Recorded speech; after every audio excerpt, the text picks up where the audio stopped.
Hello everyone, I am Sandeep Kumar. मैं आप सबका अपने YouTube channel social with Sandeep पर स्वागत करता हूं।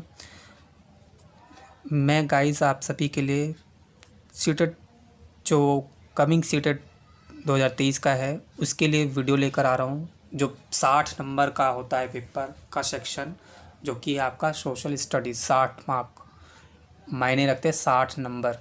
ठीक है, तो उस 60 नंबर की तैयारी मैं अपने इस YouTube channel social with Sandeep पर आप सभी को कराने वाला हूं। ठीक है, जिसमें आप NCERT 6 to 8 सारा स्टेप बाय स्टेप पढ़ते रहेंगे, सुनते रहेंगे, समझते रहेंगे।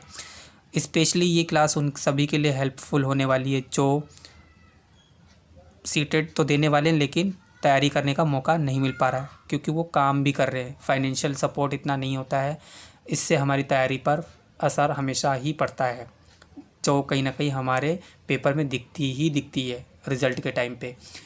तो मैं चाहता हूँ कि वो सारी समस्याएं दूर रहें सॉरी, और साथ ही साथ आप चीज़ों को टाइमली कवर अप करते भी चले जाएं। जो काम काज करते हैं, चाहे वो बॉयज़ हों चाहे वो गर्ल्स हों, ठीक है। कुछ महिलाएं भी हैं जो लगी हुई हैं, कुछ पुरुष भी हैं जो लगे हुए हैं। मतलब एक होता है ना, इंटरेस्ट है अपना टीचिंग का, किया है तो देना है पेपर, नॉलेज के लिए या स्कोर के लिए, जैसा भी। तो बहुत से लोग तैयारी कर रहे हैं गाइस। मैं अपने इस यूट्यूब चैनल पर सोशल विद संदीप पर जो भी चीज़ आपको बताऊंगा वो सारा NCERT बेस्ड ही बताऊंगा। मैंने खुद लिखा है, यकीन नहीं होगा तो आप क्रॉस चेक करेंगे खुद से। अगर आपको लगता है कि मैं अपार्ट फ्रॉम मतलब NCERT या उसके अलग से कुछ करा रहा हूँ, तो ऐसा कुछ नहीं है। सब कुछ NCERT बेस्ड ही लिखा हुआ है। मैंने प्रॉपर मैंने खुद रीड की हैं, सारी चीज़ें लिखी हैं। तो मुझे लगा कि जैसे मैं फेस कर रहा था एक टाइम पे कि मुझे सोशल प्रॉपर नहीं मिल पा रही है, क्योंकि जब हम प्रॉपर पढ़ लेंगे तो हमारा प्रीवियस ईयर हम खुद ही सॉल्व कर जाएंगे। नहीं भी तो 60 में से आप 30 प्लस धीरे धीरे करके स्कोर करते चले जाएंगे, लेकिन उससे पहले आपको स्टेप बाय स्टेप पहले समझ होना चाहिए। ठीक है, ये नहीं कि डायरेक्टली आपने जंप मार दी और कहाँ मारनी थी पता ही नहीं, और जहाँ जंप मारी वहाँ पे हाथ पैर सब बिखरे पड़े हुए हैं तो पता नहीं चलेगा ना। तो ये चीज़ें हमें ध्यान रखनी है कि अगर आपको प्रीवियस ईयर भी करना है, कोई बुरी बात नहीं है कि प्रीवियस ईयर लोग कराते ज़्यादा हैं बजाय कि स्टेप बाय स्टेप जाने के। ठीक है, तो ऐसा कुछ नहीं है, मैं आपको प्रीवियस ईयर करा सकता हूँ, लेकिन पहले मैं चाहता हूँ कि स्टेप बाय स्टेप आप सारा चीज़ कर लें, तो आप प्रीवियस ईयर खुद ही कर जाओगे, ये मेरा मानना है। जैसे मैंने भी प्रॉब्लम फेस करी, मैं डायरेक्टली प्रीवियस ईयर ही सॉल्व करने बैठ जाता था या सुनने बैठ जाता था, लेकिन उससे क्या है, उससे मुझे ऐसा लगता था कि मैं कहीं ना कहीं रट रहा हूँ चीज़ों को, जो कि मुझे शायद कहीं ना कहीं वो मेरे को एक कमी रिज़ल्ट में दिखना शुरू हो रही थी। तो वो सारी कमियों को दूर करने के लिए बेहतर ये है कि आप पहले एक बहुत सारी चीज़ों को देखें, उस बहुत सारी चीज़ों में से फिर थोड़ी थोड़ी चीज़ों को सोचें समझें, और वो वहाँ आप कर पाएंगे जब आप प्रीवियस ईयर करते समय देखोगे। ठीक है, तो चलिए हम शुरू करते हैं अपनी इस क्लास सोशल विद संदीप के यूट्यूब चैनल पर, जिसमें आपको स्टेप बाय स्टेप 6 to 8 सारी NCERT में कराऊंगा। ठीक है, मैं उम्मीद करता हूँ कि आप इस चैनल को ढेर सारा प्यार देंगे, उन लोगों तक ज़रूर पहुँचाएंगे जो कामकाजी हैं, जिनको समय नहीं मिल पा रहा है, वो आते जाते अपने काम के टाइम पे आते और या जाते हुए वो सुन सकें, अपने समय को और ज़्यादा यूटिलाइज़ कर सकें। ठीक है, तो चलिए शुरू करते हैं। तो लिखा हुआ है ये क्लास 6 की NCERT है, हिस्ट्री की। ठीक है, तो ये चैप्टर 1 का है समरी, या चैप्टर 1 में जो इम्पोर्टेंट चीज़ें हैं वो लिखा है। अतीत के बारे में हम लोग क्या खाते थे। अतीत के बारे में मतलब अतीत के बारे में बताया गया है चैप्टर 1 में कि आप हमारा अतीत कैसा रहा है, क्या करते थे क्या नहीं, वो सारा कुछ। तो यहाँ पे बताया कि अतीत के बारे में हम लोग क्या खाते थे, कैसे कपड़े पहनते थे, किस तरह के घर में रहते थे, कैसी जगह थी। ठीक है, सामाजिक कार्य या आपके सोशली जो वर्क है उसमें कौन सा समूह या कौन से विषय शामिल थे, इनके बारे में जान सकते हैं। तो आप अतीत के बारे में कैसे जान सकते हैं? आपको एक स्टेटमेंट दे दिया जाएगा कि अतीत के बारे में हम खान पान से जान सकते हैं। तो बिल्कुल सही बात है कि पहले लोग ये खाते थे, अभी लोग चेंज कर रहे हैं कल्चर वाइज, है ना। तो लोगों के खान पान से हम पहचान सकते हैं अतीत के बारे में। ठीक है, ये कथन सही है, स्टेटमेंट ठीक है कि हम फूड या फिर वैरायटीज़ ऑफ फूड जो है उसके थ्रू जान सकते हैं। दूसरा, आप कपड़े कैसे पहनते थे पहले, अभी कैसे पहनते हो, चलन कैसा था पहले का, अभी कैसे का चलन है। ठीक है, या फिर हो सकता है कि हम ये कह सकते हैं कि पहले वाले चलन वापस से आ रहे हैं ट्रेंड में, है ना। तो इससे भी हम पहचान सकते हैं अतीत के बारे में कि पहला ऐसा था समाज, अभी समाज ऐसा हो गया है। फिर समाज घूम फिर के वही चीज़ों को अपनाएगा एक मॉडर्न तरीके से। वो होंगी पुरानी चीज़ें, लेकिन उसको अपनाने में एक मॉडर्न वर्ड के साथ आप अपना रहे हो। तो अतीत के बारे में हम उस द्वारा भी लगा सकते हैं, कपड़े के द्वारा, कि हमारे कपड़े पहनावे का ढंग तरीका ऐसा था पहले और अभी ऐसे है। हम पहले ये सारी चीज़ें खाते थे और अब ये सारी चीज़ें खाते हैं जिससे हम बीमारी ही होते हैं और कुछ नहीं होता। ठीक है, इसके साथ साथ सामाजिक जो कार्य है कि समाज में लोग क्या क्या काम करते थे, कौन कौन सी कैटेगरीज थी, कैसे कैसे काम उनको बांटे गए थे, उनके इस सामाजिक स्थितियों के अनुसार कैसे काम दिए गए थे। तो इनके आधार पे भी हम समाज के बारे में या अपने अतीत के बारे में बहुत कुछ जान जाते हैं, है ना। आगे लिखा हुआ है नर्मदा नदी। नर्मदा नदी क्या है? यहाँ नर्मदा नदी जहाँ रहने वाले आरंभिक लोगों में से कुछ कुशल संग्राहक थे। संग्राहक मतलब जो आसपास से चीज़ों को इकट्ठा करते थे, संग्रह करते थे। आपने ये शब्द कहीं ना कहीं अपने मम्मी पापा या अपने दादी दादा नानी नाना इन सब के घरों में कहीं ना कहीं सुना ही होगा कि संग्रह करना सीखें, ये संग्रह किया करते थे, ये संग्रह करो, है ना। मतलब इकट्ठा करो या उसको बचा के रखो, ऐसा। तो नर्मदा नदी जहाँ पर या इसके आसपास रहने वाले जो लोग थे, जो आरंभिक लोग थे पहले के टाइम के 8000 ईसा पूर्व या उससे पहले के लोग, ठीक है, तो उनमें से कुछ कुशल संग्राहक भी थे। ठीक है, तो उसमें से क्या थे? कुछ कुशल संग्राहक। संग्राहक का मतलब पता ही चल गया कि जो संग्रह करते थे, चीज़ों को संभाल के रखते थे ताकि वो बाद में काम आ जाए, ऐसा। जो आसपास के जंगलों की विशाल संपदा से परिचित भी थे। तो नर्मदा नदी के आसपास के जो लोग थे वो संग्राहक भी थे, अच्छे, कुशल मतलब एक तरह से अच्छे और बेहतर संग्राहक थे, यानी कि हर चीज़ों को संभाल के रखना, अपनी संपदा को बचाए रखने की कोशिश करते थे। ठीक है, साथ ही वो अपने आसपास के जो जंगल की विशाल संपदा थी, यानी कि पूरा जो जंगलीय क्षेत्र था, ठीक है, उससे भी परिचित थे कि ये कितना फैला हुआ है, इसमें कौन से जानवर हैं, कौन सी जड़ी बूटियाँ हैं, कौन सी चीज़ें खाने योग्य, कौन सी खाने योग्य नहीं है, कौन सी लकड़ी का इस्तेमाल कैसे किया जा सकता है, कौन सी चीज़ों का इस्तेमाल कहाँ किया जा सकता है, मतलब एवरीथिंग, दे नो एवरीथिंग। ठीक है, तो सब कुछ उन्हें ज्ञात था इस मामले में। आगे लिखा हुआ है अखेटक। अभी अखेटक शब्द क्या है? अखेटक का मतलब होता है शिकार।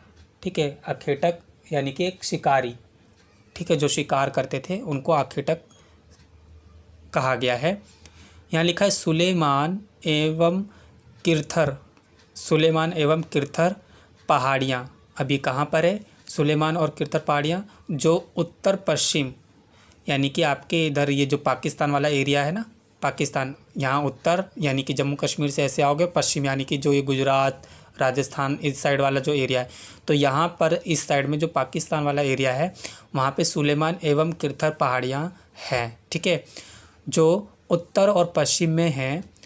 8000 वर्ष पूर्व स्त्री और पुरुष, ठीक है, स्त्री पुरुष या स्त्री और पुरुष ऐसे भी लिख सकते हो आप, ने सबसे पहले गेहूँ तथा जौ जैसी फसलों को उपजाना शुरू किया था। अभी ये क्वेश्चन पूछा कई बार जा चुका है, ना केवल सीटेट में बल्कि कई सारे अदर टेट और अदर कॉम्पिटिटिव उसमें पूछे जा चुके हैं कि सुलेमान और किरथर की मतलब कौन सी पहाड़ी पर सबसे पहले फसल उपजाई गई थी, या कौन से क्षेत्र में या कौन सी जगह सबसे पहले अनाज उपजाना शुरू किया गया था। तो आपको ये ध्यान रखना है कि वो सबसे पहले सुलेमान एवं किरथर की पहाड़ियों पर फसल को उपजाना शुरू किया गया सबसे पहले, ये लिखा है ना सबसे पहले। और सबसे पहले कौन सी फसल उगाई गई? गेहूँ और जौ। कहाँ पर? सबसे पहले सुलेमान एवं किरथर की पहाड़ियों पर, जो कि पाकिस्तान के क्षेत्र के पास है। ठीक है, मैंने बोला ना यहाँ पे देखो उत्तर और पश्चिम, तो ऐसे जब उत्तर से पश्चिम की तरफ मैप में आओगे तो ये इधर सुलेमान और किरथर की पहाड़ियाँ दिखेंगी। मैप में देखोगे तो मिल जाएगी, बुक में एनसीईआरटी की बुक में एक बार चेक करोगे तो वहाँ भी लिखा दिखाया होगा मैप पे। कितने साल पुरानी? 8000 वर्ष पहले की बात है, जहाँ पे किसने उगाए सारा गेहूँ और जो? स्त्री और पुरुषों ने। ठीक है, सबसे पहले फसल उपजाना शुरू किया। कहाँ पर ये फसल उपजाना शुरू की? सुलेमान और किरथर की पहाड़ियों पर। ठीक है, कौन सी क्षेत्र के पास में? ये उत्तर और पश्चिम के पास में है। ठीक है, फसल याद रखना, सबसे पहले कौन सी फसल इन पहाड़ियों पर उगाई गई थी? गेहूँ और जौ। ठीक है, गारो की पहाड़ी और विंध्य पहाड़ी। अब देखो यहाँ पे अलग अलग को जगह जो एक इम्पॉर्टेंट चीज़ है वो मैंने एक साथ लिख दी है कि गारो की पहाड़ियाँ और विंध्य पहाड़ी दोनों उत्तर और पूर्व में स्थित है। यानी कि गारो की पहाड़ी, जैसे किरथर और सुलेमान की पहाड़ियाँ उत्तर से पश्चिम में हैं, वैसे ही गारे और विंध्य पहाड़ जो है आपके वो उत्तर से पूर्व में है। ठीक है, उत्तर पूर्व में स्थित है। कौन कौन सी? गारो की पहाड़ी, गारो की पहाड़ी आपका नॉर्थ और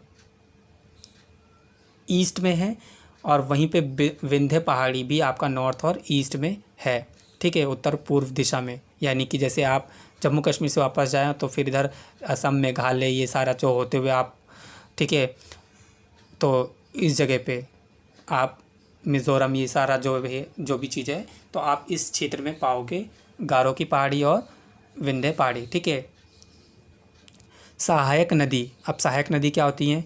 जो एक बड़ी नदी से मिल जाती है वो क्या होती है? सहायक नदी। मैंने बहुत शॉर्ट में लिखे हैं, बहुत ज़्यादा रामायण कथा भी नहीं बताई, नहीं लिखी है मैंने, सिंपल पूछा है सहायक नदी क्या है, तो सहायक नदी मतलब जो सहायता करती है। सहायता कब करती है? जब एक नदी बड़ी नदी से मिल जाती है तो उसकी सहायता होती है और वो और बड़ी होती है ताकि वो बाकी नदियों को हेल्प कर सके। ठीक है, तो सहायक नदी क्या होती है? जो एक बड़ी नदी में मिल जाती है, यानी कि मिल गई बड़ी नदी में उसकी सहायता करने के लिए, तो वो सहायक नदी कहलाएगी।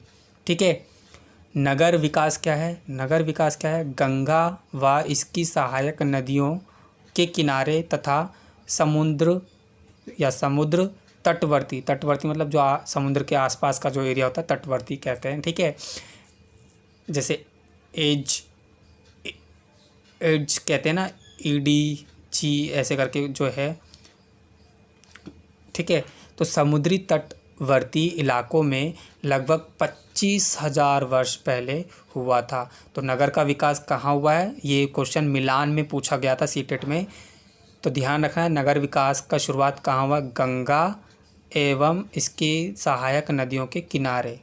ठीक है, या समुद्री तटवर्ती। तटवर्ती का मतलब बताया मैंने, तटवर्ती मतलब समुद्र के आसपास का जो क्षेत्र है, किनारा है, उसको हमने तट बोल दिया, तटवर्ती। ठीक है, तो ध्यान रखना है कि जो आपका नगर नियोजन शुरू हुआ, मतलब घर वगैरह बनाना शुरू हुआ, बस्ती वगैरह शुरू हुई। ठीक है, रहने के लिए जगह ठिकान की जो शुरुआत हुई वो सबसे पहले कहाँ, किसके आसपास हुई?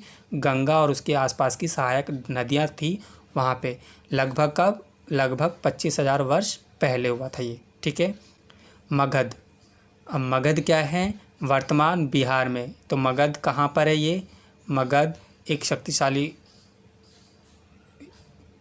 ठीक है, शासक योद्धा, ठीक है, रहे हैं। ठीक है, अब ये मगध कहाँ पर है? मगध वर्तमान में बिहार में है। ठीक है, आगे क्या लिखा है मैंने कि मगध जो वर्तमान में बिहार में है, जो गंगा के दक्षिणी में, गंगा के जो गंगा नदी है, मतलब जो गंगा नदी बह रही है उसके दक्षिणी हिस्से पे, यानी कि अगर गंगा नदी ऐसे ऐसे करके बहते हुए जा रही है तो उसका साउथ यानी कि दक्षिणी। ठीक है, यानी कि जैसे यहाँ पे बिहार है तो बिहार के ऐसे में ये गंगा नदी और इसके दक्षिण में बिहार, ये अगर ऐसे है तो यहाँ पे तो मगध जो है, मगध कहाँ पर है? आज का बिहार जो है वो। ठीक है, मगध वहाँ पे जो शक्तिशाली साम्राज्य बन कर के उभरा एक, ठीक है, जो गंगा के दक्षिणी में नदियों के आसपास का प्राचीन क्षेत्र है, ठीक है। तो अभी बताया मैंने कि वर्तमान जो मगध है वो बिहार में है, जो कि एक शक्तिशाली साम्राज्य बना यानी कि एक प्राचीन क्षेत्र रहा है, साम्राज्य बना कहाँ पर, गंगा के दक्षिणी क्षेत्र की ओर, ठीक है। ताड़पत्रों से बनी पांडुलिपियाँ। अब ताड़ का एक जैसे वृक्ष होता है ना, तो ऐसे बड़े बड़े पत्ते होते थे, तो लोग उस पे लिखा करते थे, ठीक है। तो कई सारी जगह ऐसा है जहाँ आप देखेंगे कि लोग ताड़पत्र के साथ साथ कॉपर का जो होता है प्लेट, उस पर भी लिखा करते थे, ठीक है। आप जैसे प्रशस्ति वगैरह कोई लिखवाते थे अपनी, ठीक है, या अपने चीज़ों के बारे में जो एक्सप्लेन करते थे, तो उस समय जो ब्राह्मण्स होते थे या जो लिटरेट सोसाइटीज़ में जो पीपल्स होते थे, लिटरेट जो लोग होते थे, लर्नड पीपल होते थे, मतलब ज्ञानी होते थे, जो स्कॉलर होते थे, वो कहीं ना कहीं कुछ ना कुछ समय में जब कॉपर की प्लेट से स्टार्ट हुई तो उन्होंने ताड़पत्र के साथ साथ कॉपर की प्लेट पे भी लिखना शुरू किया, जिसका जिक्र आपकी 7th की हिस्ट्री में किया गया है, चैप्टर 2 में आई थिंक, है ना। तो आपको जब हम 7th की क्लास का कराएंगे तो उसमें आपको जिक्र ज़रूर मिलेगा इसका, जो मैं बता रहा हूँ। तो अभी फ़िलहाल ये देखते हैं कि ताड़पत्रों से बनी पांडुलिपियाँ, यह 1000 वर्ष पूर्व लिखी गई, 1000 साल पहले लिखी गई भुर्ज पेड़ की छाल से बनी पांडुलिपियाँ भी एक इस प्रकार का उदाहरण है। तो ना केवल ताड़ पत्रों पे, उसके पत्तों पे नहीं, बल्कि एक भुर्ज नाम का पेड़ है, जैसे आप बड़े बड़े जो पेड़ देखते हैं ना, लंबे लंबे चौड़े से होते हैं, जैसे आप हिली एरियाज़ पे जाएंगे तो उसके पत्ते भी बड़े होते हैं और वो पेड़ भी बहुत लंबे लंबे होते हैं, तो ऐसे ही पेड़ हैं। तो भुर्ज पेड़ की जो छाल है, उस छाल से बनी हुई पांडुलिपियाँ भी हैं, केवल ताड़पत्रों से नहीं बल्कि एक भुर्ज नाम के पेड़ की छाल भी है, उसकी छाल को निकाल कर उस पर लिखा जाता है। तो वो ध्यान रखना कि पांडुलिपि ताड़पत्रों पे भी लिखी गई, भुर्ज पेड़ की छाल पर भी लिखी गई। इसके अलावा कॉपर की जो प्लेट्स बनी, क्लास 7th की हिस्ट्री की जो बुक है, चैप्टर 2 में उसका जिक्र किया हुआ है, ठीक है। अभी हम 6 की कर रहे हैं, लेकिन इसमें आप अभी ऐड ऑन करना चाहते हो तो अभी लिख करके ऐड ऑन कर सकते हो कि भुर्ज की छाल पर के अलावा भी कॉपर, यानी कि जो आप कहते हो ना तांबे, आई थिंक कॉपर तांबा ही जैसे, ठीक है। तो उस तरह की प्लेट भी होती है, उस तरह की एक पतली पतली सी प्लेटें होती हैं, उस पर लिखा जाता था, ठीक है। प्लेटें मतलब उस तरह से दिखने वाली, जैसे आप पीओपी वगैरह नहीं करते लोग, तो वो वाइट रंग का वो लगा करके उस पर दीवार पे पॉलिश करते हैं जिससे, तो उस तरह की पत्ती टाइप होती थी वो, ठीक है। तो उस पर भी लिखी गई है पांडुलिपियाँ, ध्यान रखना है। आज लोग यात्राएं क्यों करते हैं, यानी आज ही नहीं, पहले भी करते थे मतलब, ठीक है। तो पहले और आज यात्रा ही क्यों कर रहे हैं लोग, पत्थर को तराशने के लिए, संगीत की रचना करने के लिए, और यहाँ तक कि भोजन बनाने के नए नए तरीके के बारे में एक दूसरे के विचारों को अपनाते रहने के लिए। तो लोग का यात्रा करने का मतलब सिर्फ ये नहीं कि हम फ़ोटो खींचने जाते हैं, फ़ोटो खींचने तो जाते हो, आप अपनी पहचान लेकर आते हो ना, कि यहाँ की सुंदर वादियाँ हैं, यहाँ का खाना बहुत टेस्टी है, यहाँ के लोग बहुत सुंदर कपड़े पहनते हैं, या यहाँ के लोग बहुत मस्त मौला हैं, ठीक है, या यहाँ की ये चीज़ें बहुत ज़्यादा फेमस है, वो चीज़ें में इतनी खासियत है, इसका ये फ़ायदा है, इस चीज़ से वो नुकसान है। तो आप एक चीज़ों को लेकर के नहीं बल्कि कई चीज़ों के बाद, कई चीज़ों को मतलब समझने या कई चीज़ों को अपने साथ अपनाने के लिए भी तैयार होते हैं जब आप यात्रा करते हो तो, ठीक है। आप यात्रा करते हो तो एक नहीं कई सारी अलग अलग चीज़ें होती है जिसको आप कहीं ना कहीं उस यात्रा के दौरान क्या करते हो, समझौता कर रहे होते हो। क्योंकि अगर आप अपने इलाके में होगे तो आपको पता है कि सब चीज़ें कहाँ पर हैं कहाँ पे नहीं है, लेकिन जब आप दूसरे क्षेत्र में जाते हो तो आपको कुछ पता नहीं, तो आपको जैसी जो चीज़ें मिलती है आप एक्सेप्टेंस के साथ आगे निकलना चाहते हैं कि ठीक है हम यात्रा कर रहे हैं, हमें पानी नहीं मिल रहा है तो हम ये चीज़ें पी लेते हैं। अगर वही घर के पास होते हो आप आसपास तो आप बोलोगे नहीं ठीक है ना, थोड़ा सा आगे चलेंगे घर पहुंच जाएंगे, नहीं नहीं ये चीज़ नुकसान होती है हम नहीं। लेकिन जब हम बाहर होते हैं तो हमें वो नुकसान और फ़ायदा भी नहीं दिखता है। तो बेसिकली हम बाहर यात्रा जो करते हैं वो यात्रा इसलिए करते हैं ताकि हम अलग अलग पत्थरों को तराश सकें या अलग अलग इतिहास की चीज़ों को जान सके, उससे परिचित हो सके, इसलिए भी घूमते हैं। संगीत रचना किसने की, कौन से क्षेत्र कौन से लोगों के द्वारा की गई, इसका पता भी लगाते हैं। साथ में उस देश के या उस क्षेत्र के या उस इलाके के या उस जगह के उस स्थान के बारे में कि वहाँ पे कौन सा संगीत प्रसिद्ध है।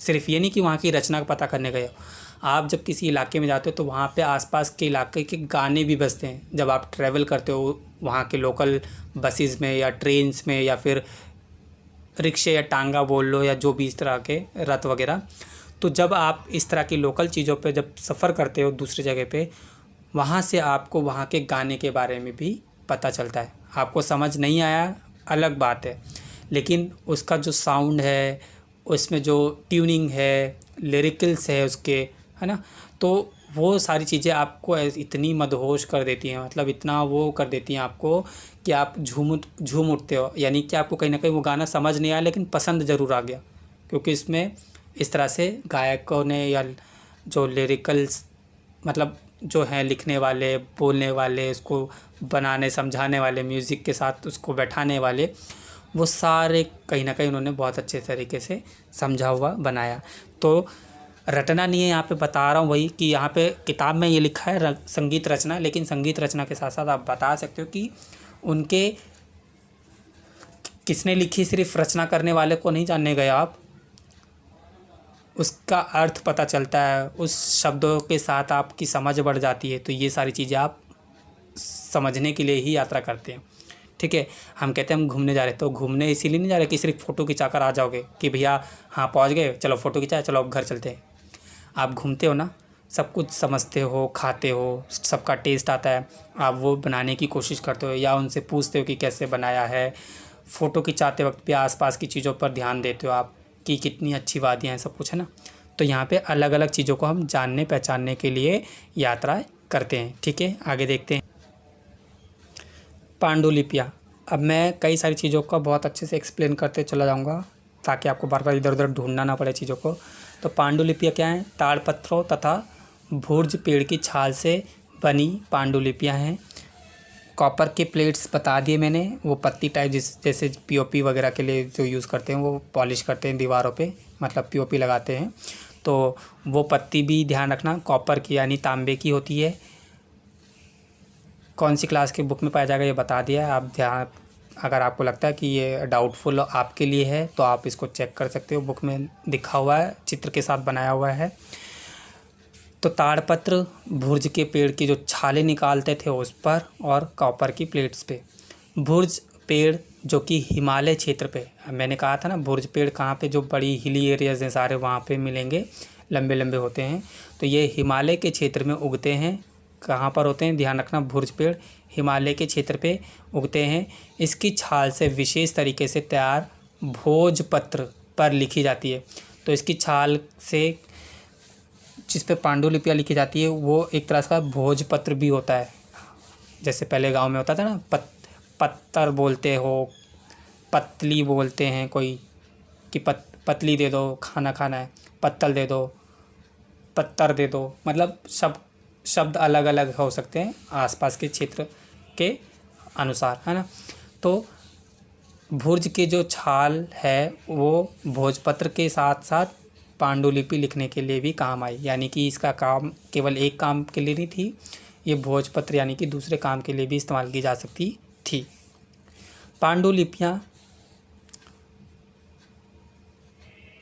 पांडुलिपियाँ यह मंदिरों एवं विहारों में, मंदिरों आपके आसपास मंदिर है ना, तो एक मंदिर नहीं कई सारे मंदिर हैं, तो मंदिरों एवं विहारों से या विहारों में प्राप्त होती है। तो पांडुलिपियाँ यानी कि जो मैन्युस्क्रिप्ट्स हैं, मैन्युस्क्रिप्ट्स आपको कहाँ मिलते हैं? मंदिरों में। आसपास के जो विहार है जहाँ पे मोंक वगैरह स्थान ग्रहण करते हैं, मतलब बैठते हैं, ठहराव रखते हैं, यात्रा के दौरान रहते हैं, तो ऐसे विहार बने हुए हैं, है ना। कई जगह इसको एक एक स्तूप भी आप देखोगे जहाँ पे लोग आते जाते यात्रा करते दौरान शरण लेते थे। विहार वैसे ही हैं जहाँ पे लोग शरण लेते हैं यात्रा के दौरान, आराम फरमाते हैं, फरमाते नहीं बोलेंगे, मतलब आराम करते हैं, ठीक है। तो ये सारी चीज़ें आपको मिलेंगी। तो पांडुलिपि अगर कोई पूछे कि कहाँ पर ये पहले पाई जाती हैं, तो सबसे ज़्यादा ये मंदिरों वगैरह में पाई जाती थी, क्योंकि घर ऐसे होते नहीं थे। मंदिर थोड़ी सी इस अवस्था में होता था कि वहाँ पे हमेशा पुजारी उसकी देखभाल करता था। घरों में क्या होता है, कभी आप काम पे निकल गए, कभी वो काम पे निकल गए, बच्चे छोटे तो उनको समझ नहीं है, कहीं ख़राब हो गई, कहीं इधर उधर हो गई तो भी दिक्कत। तो मंदिरों में पांडुलिपियाँ मिलती थी, रखी जाती थी। और जो विहार होते थे, जैसे मंदिर होता है वैसे विहार भी एक तरह का, जो यात्री वगैरह थे, तीर्थयात्री वगैरह दौरान वो अपने उस स्थलों पे आराम करके और फिर आगे की ओर यात्रा करते थे। जो कि संस्कृत या अन्य प्राकृत तथा तमिल भाषा में लिखी गई है। तो आपको ये भी बताना है कि पांडुलिपियाँ कौन सी भाषा में ज़्यादा लिखी गई। तो पांडुलिपियों को सबसे ज़्यादा बेहतर तरीके से संस्कृत भाषा में लिखी गई, क्योंकि सबसे प्रचलित भाषा रही थी उस टाइम संस्कृत। और आज तो संस्कृत और हिंदी का तो नामो निशान ही मिट गया है। जो सबसे ज़्यादा भाषाएं इस्तेमाल की जाती हैं उन भाषा को तो कोई महत्व है नहीं। अब इंग्लिश भाषाएं महत्व रखती हैं भैया हर जगह, है ना। अंग्रेजी, आप अंग्रेज नहीं बनोगे तो आपका काम नहीं चलेगा, ऐसा भी होता है ना। फिर आपको अगर अंग्रेजी नहीं आती तो भैया आपको बाहर निकाल देते हैं। तो ऐसे अंग्रेज हैं हमारे देश में भी, जो नाम का इंडिया है, भारत है, लेकिन अंग्रेजी बिना उनका हजम नहीं होता कुछ भी चीज़ें। कि साहब भाई तुम्हें अंग्रेजी नहीं आती, तुम डिसक्वालीफाइड हो जाओ, तुम बाहर चले जाओ, तुम्हारा कुछ नहीं हो सकता। मतलब इतनी बेवकूफ़ी दिखाते हैं। कहते हैं इंडिया में अगर इतने ही अंग्रेज़ थे तो तुम इंडिया में क्यों रह रहे हो, तुम चले जाओ ना, ऑस्ट्रेलिया चले जाओ, अमेरिका चले जाओ, अलग अदर कंट्रीज़ हैं वहाँ चले जाओ, अपनी अंग्रेज़ी वहाँ सुना लो, अगर इतने ही बड़े अंग्रेज़ बन रहे हो आप लोग। तो बेसिकली ये कहीं ना कहीं चीज़ें हैं देखने को मिलती है। तो पहले लेकिन पांडुलिपि ऐसा नहीं था। पहले की जो पांडुलिपियाँ वो सारी संस्कृत भाषा में लिखी गई, अन्य प्राकृत और तमिल भाषा में भी लिखी गई हैं। तो ये ध्यान रखना कि पांडुलिपि सबसे ज़्यादा कौन सी भाषा में लिखी गई, संस्कृत, या अन्य भाषा में लिखी गई तो वो प्राकृत भाषा थी, या फिर तमिल भाषा में लिखी गई। ये बात ध्यान रखना कि संस्कृत भाषा जो थी उस समय सबसे ज़्यादा, जैसे साधु संत महंत वगैरह लिखते थे, तो इनको संस्कृत भाषा बहुत, ये ज्ञातक थे उस भाषा का, बहुत वो कहते हैं ना चित्त परिचित, जैसे मतलब काफ़ी अच्छे तरीके से भली बाती थे उस शब्दों से, उसके अर्थों से, उसके चीज़ों से, व्याख्यानों से काफ़ी भली बाती उस चीज़ों को वो जानते थे। तो उन्होंने संस्कृत भाषा में लिखना शुरू किया। या फिर संस्कृत भाषा कहीं काम नहीं होती थी तो प्राकृत भाषा में, प्राकृत मतलब जो आसपास की भाषाएं थी बेसिकली, जो लोग जिसको शुरू से जानते या बोलते आ रहे हैं, उस भाषा में लिखी गई। सरल भाषा में लोगों ने उपचार देना शुरू किया, उच्चारण किया उस चीज़ों का, और सरल भाषा में लोगों ने उसका प्रचार प्रसारण किया, लोगों तक बातों को पहुंचाया सरल भाषा में, ठीक है। आगे लिखा हुआ है, इसको लिखते समय प्राकृत भाषा का प्रयोग आम लोग करते थे। तो यहाँ पे बता दिया मैंने, जो संस्कृत के अलावा प्राकृत भाषा थी या तमिल भाषा थी, तो तमिल यानी कि जो इस भाषा को सबसे ज़्यादा ज्ञातक होंगे तो वो इस भाषा में लिखते थे। प्राकृत भाषा ऐसी थी जो आम बोलचाल के लोगों में, जैसे आप हम हिंदी भाषा में अगर हम बोले, या फिर जो अपनी हमारी क्षेत्रीय भाषा होगी तो वो आम बोलचाल की भाषा हो गई, तो उसको हमने प्राकृत शब्द दे दिया कि जो प्राकृतिक रूप से नेचुरली जो आपने शुरू की है, सीखी हुई है, जिसको आपको सीखी भी नहीं, जिसको आपको सीखने की ज़रूरत ना के बराबर पड़ती है, तो वो होती है प्राकृत या नेचुरल लैंग्वेजेस, ठीक है। जो आपको सीखना नहीं पड़ता, खुद ही आप शुरू कर जाते हो, समझ जाते हो आगे धीरे धीरे। तो ये सारी पांडुलिपियों में लिखी पाई गई। 2250 वर्ष पुराना अभिलेख अफ़गानिस्तान के कंधार कहाँ है, अफ़गानिस्तान में से प्राप्त हुआ है। तो सबसे पुराना अभिलेख कहाँ पर है, अफ़गानिस्तान में। अफ़गानिस्तान के कौन से जगह? कंधार में प्राप्त हुआ है, जो अशोक नामक शासक के आदेश पर उत्कीर्ण करवाए गए थे। तो ये स्ट्रक्चर, ये जो पिलर्स जैसे आप बोलते हैं ना, पिलर्स वगैरह इस तरह के, तो उस पे जो डिज़ाइंस हैं, जो ये आर्टिजन्स थे, आर्टिजन्स मतलब जो ये उत्कीर्ण वगैरह का काम करते थे, ठीक है, तो वो आर्टिजन्स वगैरह जो लोग थे, उन लोगों ने एक उत्कीर्ण कराया, उत्कीर्ण का काम किया, किसके कहने पर? अशोक, मतलब अशोक नहीं, अशोक नाम है, जैसे इसको आप अशोक ऐसे लिखा हुआ पाया गया है कई बुकों में, ठीक है। तो अशोक नामक शासक जो थे, उन्होंने अपने आदेश पर एक उत्कीर्ण करवाया अभिलेख, और वो अभिलेख सबसे पुराना है। कहाँ पर सबसे पुराना अभिलेख? अफ़गानिस्तान में, ध्यान रखना है। हम जब लिखते हैं तो हम तब किसी लिपि का प्रयोग करते हैं। लिपि मतलब बेसिकली एक लैंग्वेज का, ठीक है, एक शब्द का, एक भाषा का उपयोग करते हो, ठीक है। तो जब लिखते हैं तो हम किसी लिपि का, किसी एक शब्द का, एक पर्टिकुलर लैंग्वेज का प्रयोग करते हैं, और जब हम कुछ बोलते हैं अथवा पढ़ते हैं तब हम एक भाषा का प्रयोग करते हैं। तो अब यहाँ पे लिपि यानी कि एक, जैसे कहते हैं कुछ एक शब्दों का, कुछ अलग शब्दों का इस्तेमाल करते हो। जब वो शब्दों से आप एक शब्द, एक उस लिपि से, उस वर्ण से जब आप एक शब्द का निर्माण कर देते हो, तो आप धीरे धीरे उस चीज़ों को पढ़ते हो, और पढ़ते हो तो एक भाषा का निर्माण कर देते हो। आगे लिखा है, यह अशोक या अशोक के अभिलेख, जिनमें यूनानी और अरामेइक, ठीक है, यूनानी और अरामेइक दो लिपियां तथा भाषाओं का प्रयोग किया गया है। ये स्टेटमेंट में क्वेश्चन पूछे जा सकते हैं, बिल्कुल भी छोड़ना नहीं है, ठीक है। तो ये ध्यान रखना है कि सबसे एक क्वेश्चन स्टेटमेंट में ये आने के चांसेस हो सकते हैं कि सबसे पुराने अभिलेख के विषय में कौन सा कथन असत्य है। अब यहाँ पे सत्य कथन के हिसाब से आपने पढ़ा, लेकिन ट्रिकी बनाना है ना पेपर को, तो क्या करेंगे कि सबसे पुराने अभिलेख अफ़गानिस्तान में पाए गए हैं, इससे संबंधित कथनों पर विचार करें, या असत्य कथन कौन सा है ये बताइए। तो वहाँ पे तो, लेकिन यहाँ पे हमने सत्य पढ़ा, तो यहाँ पे क्या पढ़ा है सत्य में? कि सबसे पुराना अभिलेख अफ़गानिस्तान में पाया जाता है, पता है अफ़गानिस्तान के, लेकिन कहाँ पे? कंधार में पाया गया। कितने वर्ष पुराना है?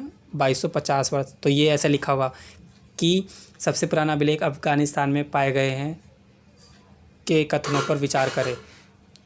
फिर लिखा हुआ कि असत्य कथन कौन सा है या सत्य कथन कौन सा है। तो ध्यान, असत्य बोलेगा तो फिर यहाँ पे सत्य वाले सारे दे देंगे कि ये कंधार में पाया गया है, 2250 वर्ष पुराना है, लिखा होगा तो हाँ ठीक है भाई, हमने पढ़ा है कि ये 2250 वर्ष पुराना है और कंधार में पाया गया है, ठीक है।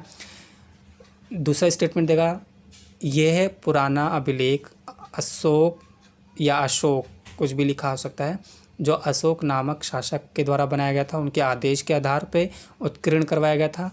जी हाँ, सही है।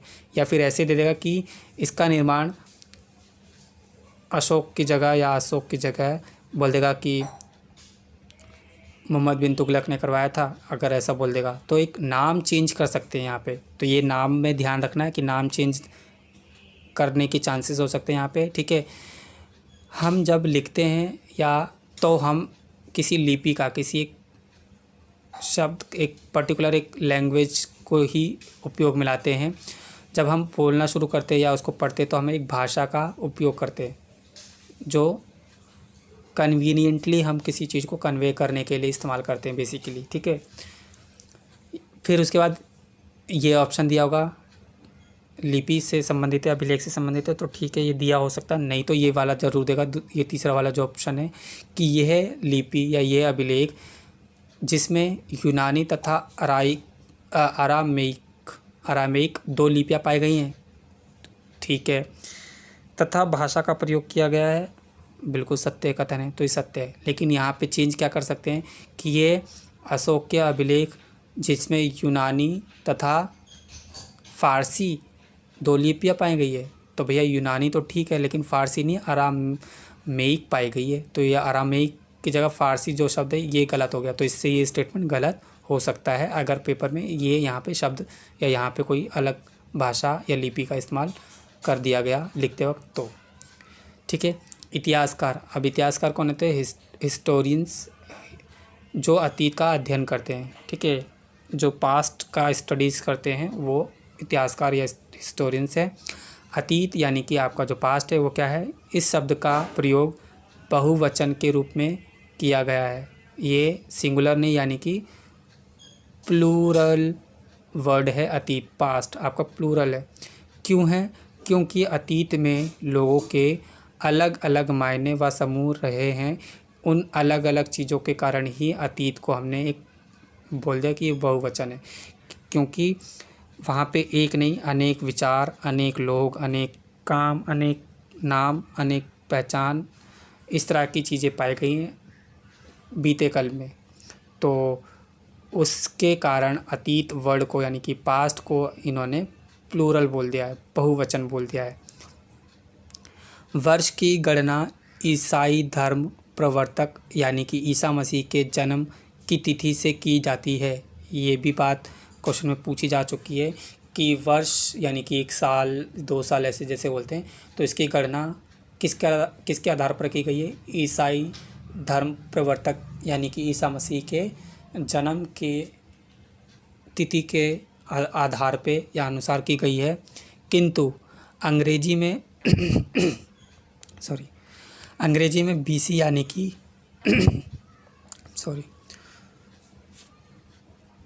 तो अंग्रेजी में बीसी यानी कि बिफोर, पी यानी बिफोर और सी मतलब क्राइस्ट यानी कि ईसा पूर्व से पहले का समय, और एडी मतलब